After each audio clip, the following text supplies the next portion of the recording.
Shalom, shalom. First and foremost, I'm going to say Kalayimba, Yahweh Bashim Yahweh Shai, Wa Bashim Harakakodash, and double honors to the elders and apostles of GMS, Great Millstone, do rule and teach well.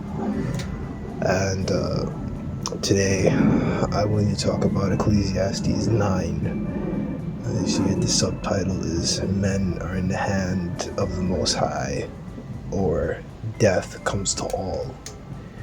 For all this I considered in my heart, even to declare all this, the righteous, no wise in their works, are in the hand of the Most High. No man either love or hatred by all that is before them. NLT, this too I carefully explored, even though the actions of godly and wise people are in God's hand, no one knows whether the Most High will show them favor, right? Because it's a decision, right?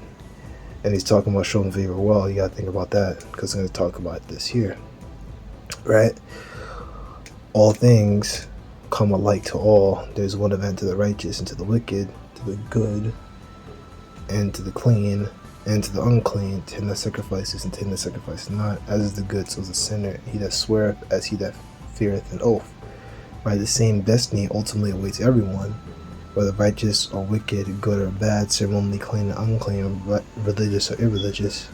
Or you can use that word, religious, because religion just goes back to the word religio, which means to bind. So it's just these scriptures, they bind us. We're supposed to be binded. We're supposed to be bound by the law. To the best of our ability. But we want to stick within the box, which is the law, because the law, is good. The law is a schoolmaster, and and we fulfill the law. By following Yahushua, we actually perform the fulfillment of the law. It's just another topic for another day. All right, that's me cracking my wrist real quick. Good people receive the same treatment as sinners, and people who make promises to the Most High treat like people who don't. Right, and that's because we are all, really we're all under sin. Whether you live your whole life, doing the right thing, you're still gonna die, man. Because we're still in these fleshly bodies, and we're still, we're under sin, and that's pretty much it. That goes back, thousands of years, man. That goes back to original sin. That's the punishment that we have to all bear with and all deal with, the burden of death.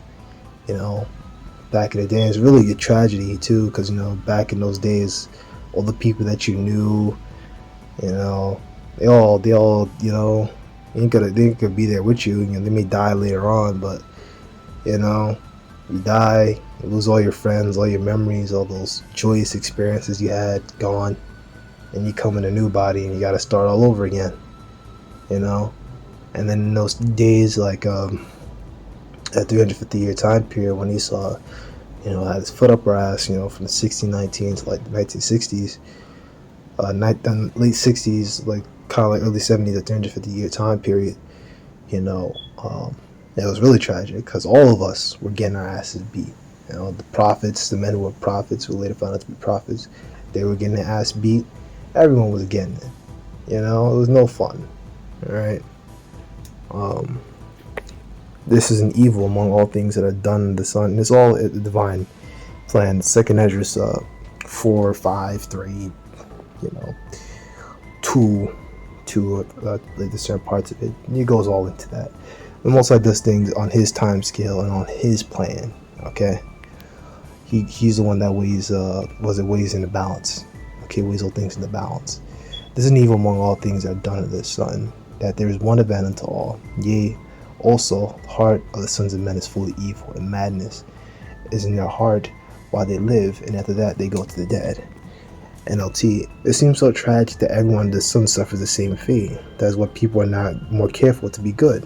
Instead, they choose their own mad course. They have no hope. There's nothing ahead but death anyway. And that's true for you people out there. With the children disobedience, you 2/3, you have nothing to do but die.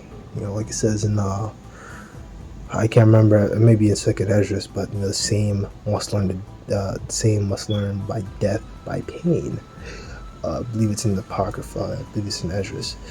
But You people, you 2/3, the only way you're going to learn is death by pain. You're going to have to die here. This country that you love so much, that we've warned you time and time again to depart from. We bring out the Micah, 2 and 10s and stuff like that over and over and over again. We tell you to depart from this place, leave spiritually.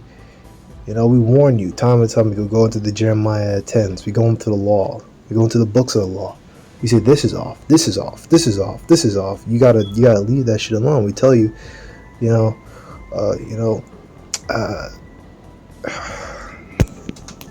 unequally yoked scripture. My phone is gonna die in a second. I know. Let me just put this on the charger. 2 Corinthians 6:14. Be ye not unequally yoked together, unbelievers. So what fellowship have righteousness with unrighteousness, and what communion hath light with darkness? We bring out that stuff over to you over and over and over again, and you don't listen. You go be in the world. You start off in the truth, and then you fall out, and you go join the world anyway, because that's what you want to do anyway. The only thing waiting for you is to die. That's your only thing. At least with us, we're in the truth. In our time now, which is our salvation. Was it 2 Peter 1:9? We've seen the end of our faith. This is the salvation of our soul. We're looking forward to that, and hoping and praying that we're those men, so that we can be saved in those chariots. So that, yes, in a way, some of us will die physically, be murdered on this earth. You'll come back. You'll just be on the Father's ship already. Other men will just get beamed up into the chariots, and you'll just be changed. In the blink of an eye, like it says in 2 Corinthians and all that. And Yahushua said himself, there'll be some of you that will not see death. So not every last one of us are gonna die. They can't catch us all. Okay. For to him that is joined all living, there is hope. For living dog is better than dead lion. For living know that they shall die, the dead know not anything, neither have they any more reward, for the memory of them is forgotten. Verse 5, the living at least know that they will die, but the dead know nothing, they have no further reward, nor are they remembered. Exactly, and that's what happened to us in all those many, many lives. We didn't remember anything during those lives, and we translated into a new body, to the next life, and then over time you get forgotten. We don't know. We don't know about them past lives. No one probably knows, man.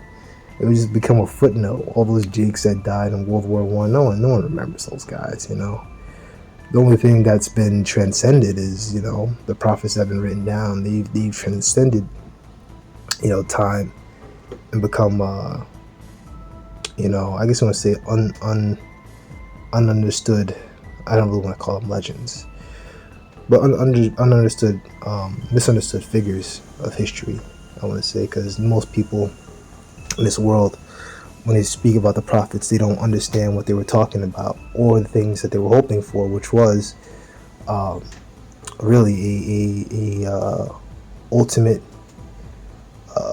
Israelite state. They were hoping for a glorious Israelite state, for a kingdom. That's what they wanted. They wanted Israel to rule forevermore. They didn't want to be at the bottom. They wanted to be at the top. In other words, they were Israelite supremacists, if you want to say that. They were for their people. They weren't for saving all the heathen. They absolutely abhorred the heathen. You hear Ezra, he was like, bro, these people, why are they on top of us? He was like, we die as grasshoppers. These people, they're sick, they're full of impieties without number, and these people are over us, so it's stuff like that. And I believe either he said it or the angel Uriel broke it down to him. I think it says in the 6th chapter that the nations are a drop of bucket, a spittle, or just a drop in a bucket or something. I think Ezra might have said that one. But Ezra said that himself. And that's real. They don't want to be under these damn devils. Why do you think the first things the disciples ask Yahushua when he comes down, oh, you at this time bring the kingdom again in Israel? Come on. You think they want to be at the bottom? They want to see their woman get abused and be used, want to be fucking treated like shit and be below anyone? Come on, man. right? So they get back into this, right? Living not, they shall die, right? And this is the tragedy of dying. Death is a tragedy. Also, their love and their hatred and their envy is not perished, neither have they any more portion forever in anything that is under the sun, right? Now, you look at that word forever, you think, oh, forever, then that means you never come back. Well, that one scripture, third and fourth generation, right? That's one, right? You pay for it every third and fourth generation. And then as I bring out in second Esdras, they tell you about the chamber of souls. You think that people who are in the chamber of souls, they likens it. The Archangel Uriel likes it unto a womb, right? As you have a time limit within the chamber of souls, which is the spiritual world. You sit there for a little bit, and around about 100 years, you die. You sit there in the chamber of souls for about 100 years, and at that time, you get pushed out into a body, within the womb of a woman.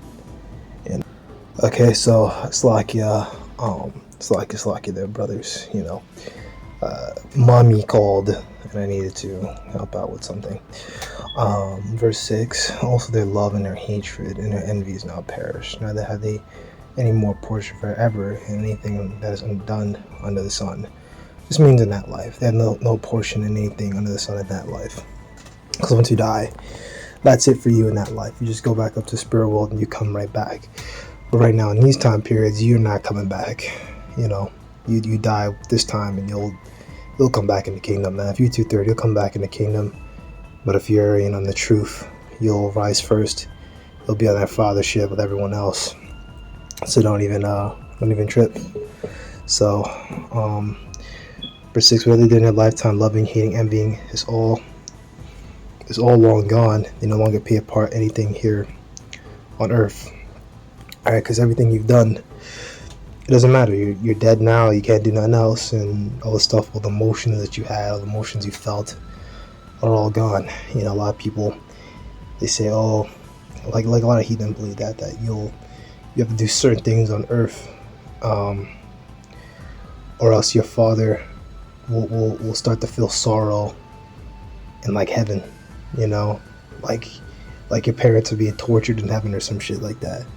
That's not the case. It's all gone. It's just peace in the spiritual world, like it says in Job 13 or 12 or something like that. Go thy way, eat thy bread with joy, and drink thy wine with a merry heart, for the Most High now accepteth thy works. So go ahead, eat your food with joy, and drink your wine with a happy heart, for the Most High approves of this. So don't worry too much about these things. Let thy garments be always white, and let the head lack no ointment. So wear fine clothes. But on another level, white garments means to be pure. So be pure. And the joyful with the wife whom thou lovest all the days of the life of thy vanity, which he hath given thee under the sun, and all the days of thy vanity. There is a portion in this life and in thy labor, which shall take us under the sun. Because everything we do is vanity, and that's what Psalm was talking about. All the stuff you build now, once you die, you're not going to carry it with you into the spiritual world. So that's just a tragedy of life. But don't worry about it. Just live happy. If you got a woman, live with your woman. Live happy with the woman you love through all the meaningless days of life that the Most High has given you under the sun. The wife the Most High gives you is your reward for all your earthly toil. So just don't worry too much about those things. Just go about your way. Keep things simple. That's why Archangel Uriel saying the same thing. It just, you only understand what man understands. So just go about your way, man. Which Ezra was asking more and more and more in a righteous sense. But Lord, one of you brothers were edified, and Shalom. This video is pretty much concluded. There's no need to talk about anything else. Shalom.